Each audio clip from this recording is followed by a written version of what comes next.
Hello tout le monde, c'est Las, j'espère que vous allez bien. En tout cas, je vais très bien.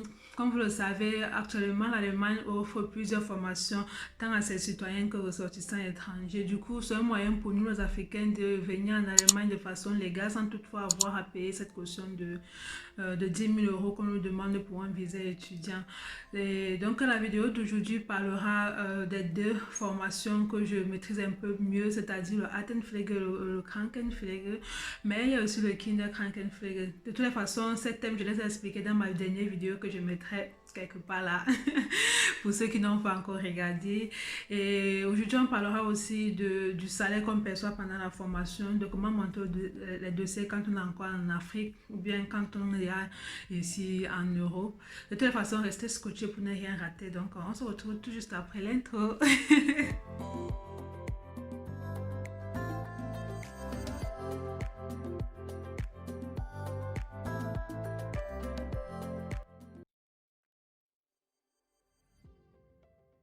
Ou encore sont des personnes âgées restent actuellement la plus sollicitée de toutes les formations en Allemagne, non pas seulement à cause du manque de main-d'œuvre, mais aussi parce que le salaire est attrayant. Le fait est que les élèves sont payés pendant la formation et le salaire n'est pas des moindres. La formation elle dure 3 ans et les élèves naviguent entre la théorie et la pratique. La théorie se déroule dans une école de formation suivie par des examens écrits, oraux et pratiques. La pratique se fait dans un Atemheim et chacune des phases peut aller de 1 à 3 mois. Il faut savoir que la fin d'une phase marque le début d'une autre phase. Mais dans la maison de retraite où je travaillais, où je faisais mon job d'étudiant, les élèves en fait avaient 1 mois de théorie et 1 mois de pratique. Ils fréquentaient de lundi à vendredi et pendant la pratique, ils pouvaient travailler le week-end, donc 2 week-ends sur 4. Donc, après vos 3 ans de formation, c'est-à-dire qu'après l'obtention de votre diplôme, vous avez la possibilité de travailler dans la maison de retraite de votre employeur ou bien chercher le boulot ailleurs. En fait, je voulais aussi ajouter que le Altenpflege ne veut pas dire passer toute sa vie dans une maison de retraite ou dans des maisons de retraite, car il existe des domaines de spécialisation après l'obtention du diplôme qui permettent en fait de travailler hors de ces maisons de retraite. Maintenant, pour ceux qui aiment soigner des personnes âgées, vous pouvez vous pouvez travailler à l'hôpital en gériatrie tout simplement. Voilà. Comme le Altenpflege, la formation du Krankenpflege dure 3 ans et se déroule pareillement, c'est-à-dire une combinaison de théorie et de pratique avec un salaire, des jours de congé et la possibilité d'approfondir après l'obtention du diplôme.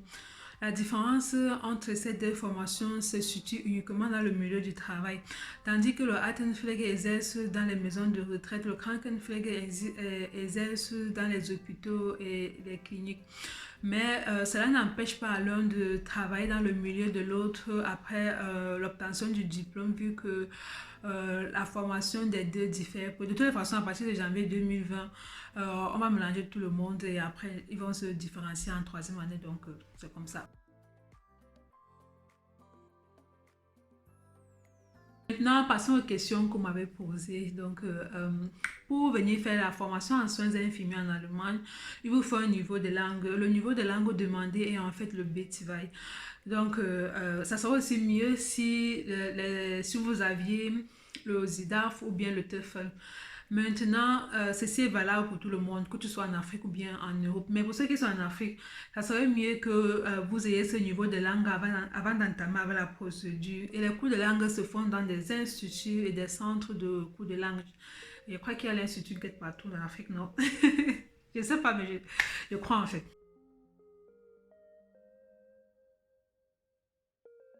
En fait est compris entre 18 et 42 ans si je ne me trompe pas.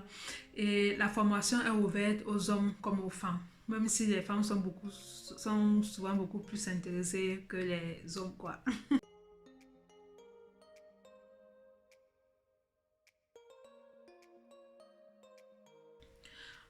Il vous faut en fait un baccalauréat, peu importe la série A, B, C, D, E, tout ça.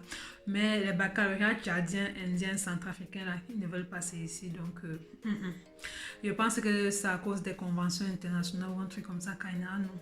Mais Si vous avez un baccalauréat A, B, C, D, machin, tout ça et qu'on sort, vous pouvez postuler.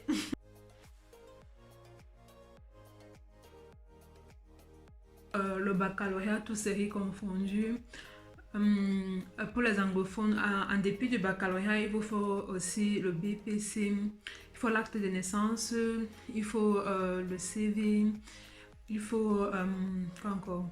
Votre passeport, votre diplôme de langue. De toutes les façons, je vais laisser tout ça en barre d'infos. Que tu sois en Afrique ou bien en Europe ou bien que tu aies déjà fait un Pflegestudium. Je vais laisser tout ce qu'il vous faut comme dossier pour postuler dans une école de formation en Allemagne. N'oubliez pas de checker la barre d'infos.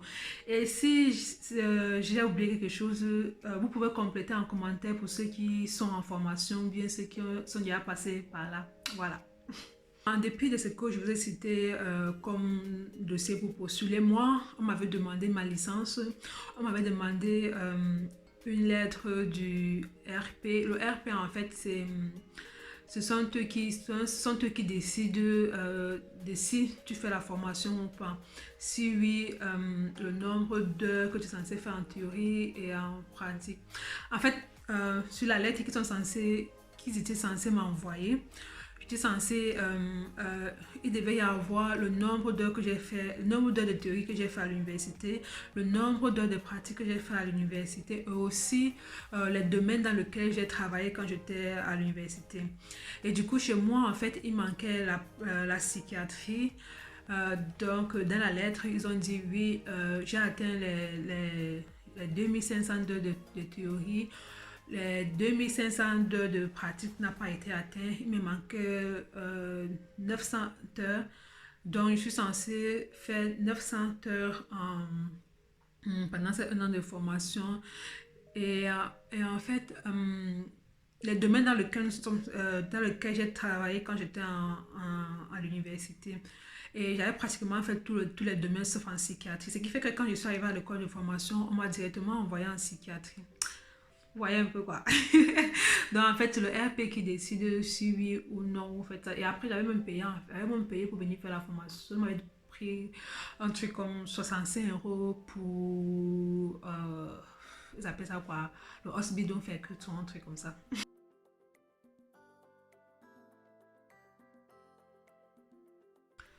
En fait, ça dépend des écoles de formation. Sinon, la formation débute le 1er avril, le 1er octobre et parfois dans certaines écoles le 1er septembre de chaque année. Donc, il faut fouiller, ça dépend des écoles en fait. Moi, j'avais commencé avec la formation du 1er octobre.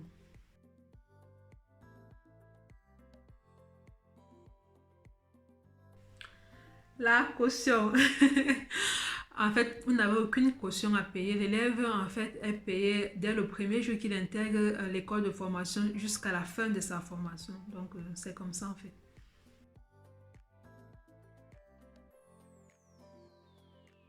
Pratiquement toutes les villes de tous les États en Allemagne proposent une formation en soins infirmiers. Donc, quand ton dossier est déjà prêt, tu vas sur Google, tu tapes par exemple Ausbildung in Krankenpflege oder in Altenpflege oder in Kinderkrankenpflege, bref, selon la formation que tu as envie de faire. Là, tu auras une panoplie de suggestions des écoles de formation en Allemagne et avec les villes.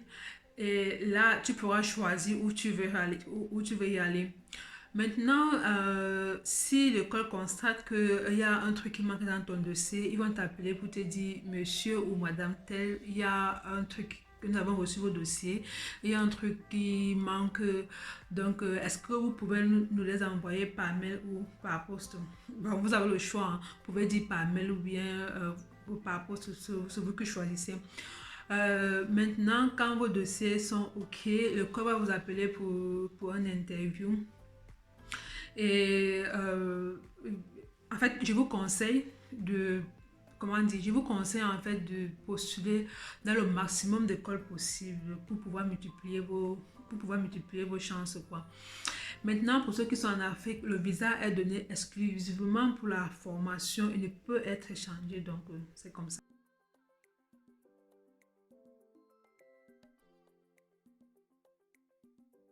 En fait, si tu as les IDE en Afrique, tu vas seulement recommencer quand tu vas arriver ici parce que les Allemands, en fait, ne reconnaissent pas les diplômes obtenus hors de leur pays ou bien hors de l'Union européenne. Donc, du coup, c'est difficile, en fait, de venir travailler en Allemagne dans le domaine de la santé avec un diplôme obtenu dans un pays non membre de l'Union européenne.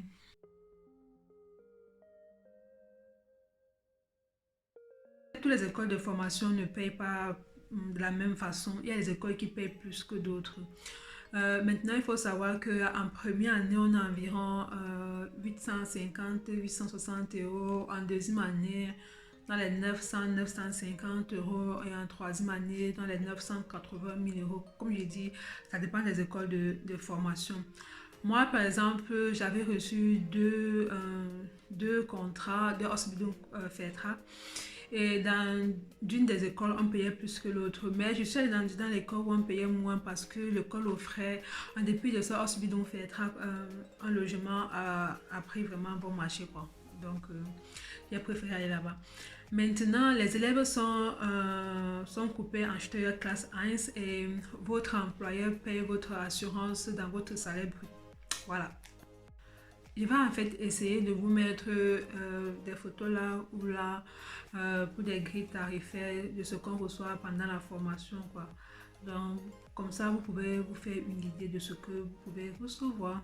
Mais là, ça sera le brutto. Le netto, vous allez calculer vous-même parce que là, ça ne me dépasse souvent.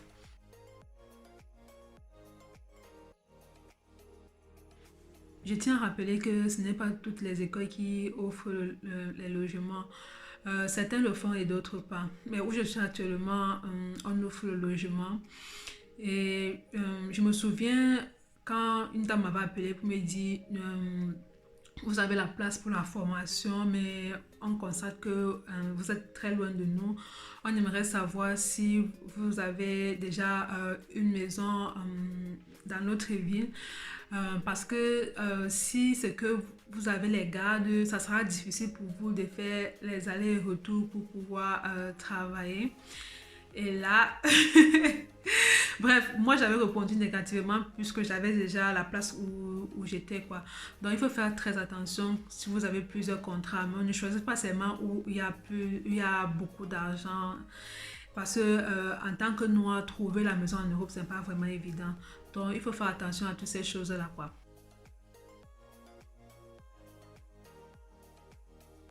Vous avez droit à 28 jours de congé par an, lesquels sont uniquement comptés les jours ouvrables. C'est-à-dire que quand on compte vos congés de lundi à vendredi, les week-ends ne font pas partie de vos congés. Mais comme je dis toujours, ça dépend des écoles de formation parce qu'en fait, dans le premier contrat que j'avais reçu et où on payait plus, on avait 30 jours de congé pendant, en fait 30 jours de congé par an, c'est-à-dire entre le 1er janvier et le 31 décembre, on avait 30 jours de congé.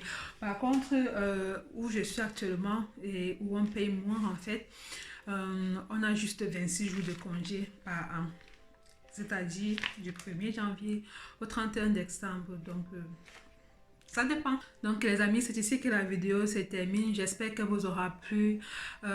N'hésitez pas pour ceux qui sont en formation, pour ceux qui ont déjà fait la formation, de compléter les informations dans les commentaires. Et si vous avez d'autres questions, n'hésitez pas à les poser et on se retrouve dans une prochaine vidéo. Tchuss!